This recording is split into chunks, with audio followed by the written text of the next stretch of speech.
చూడండి తెల్లరి గట్టు నుంచి కంకర వస్తుందని చూస్తున్నాం. కంకర తెప్పలేదు, ఇప్పుడు ఖాళీగా ఉంది.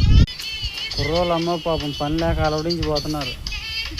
ఎప్పుడెప్పుడు కొట్టేసేసి ఇంటికి పోదామా కంగారు. ఏం ఉంటుంది ఫ్రెండ్స్, కంకర తెప్పట్లేదు, మతిపోతుంది. తెచ్చిన బియ్యం అమ్మ పులవని అయిపోతున్నాయి, కూరగాయలు అయిపోయినాయి, నూనె అయిపోయింది, కూర బీక్కోవాల్సి వస్తుంది. ఎండ చూడు పులవని కాస్తుంది. ఇలా టైంలో ఖాళీ కూర్చోబెడుతున్నాడు ఈ గత ముక్కుడు అమ్మని. ఎవరో కొడేసి పోదామని మేము చూస్తుంటే చాలా లేట్ చేస్తున్నాడు.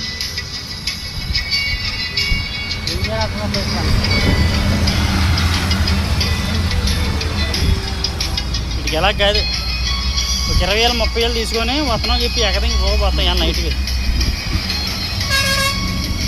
ఇలాంటి వాళ్ళకి ఎలాగే చేయాలి ఫ్రెండ్స్. ఈ రోజుల్లో నీట్గా ఉన్నవాడికి కూల్ లేదు.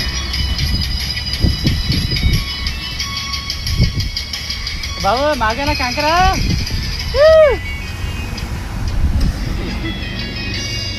ఇలా పోయేవాళ్ళని వచ్చేవాళ్ళని కంకర అడుకోవాల్సిన కరం పట్టింది వాళ్ళు.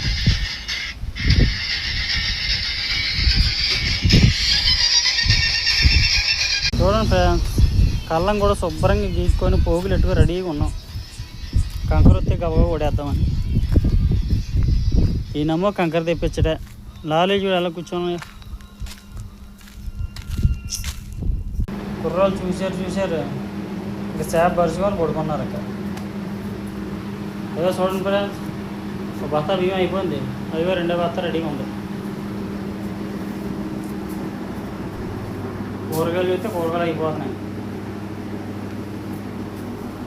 అన్న ఏదో తిండి తెప్పిందా తప్పదు. మా ఫ్రెండ్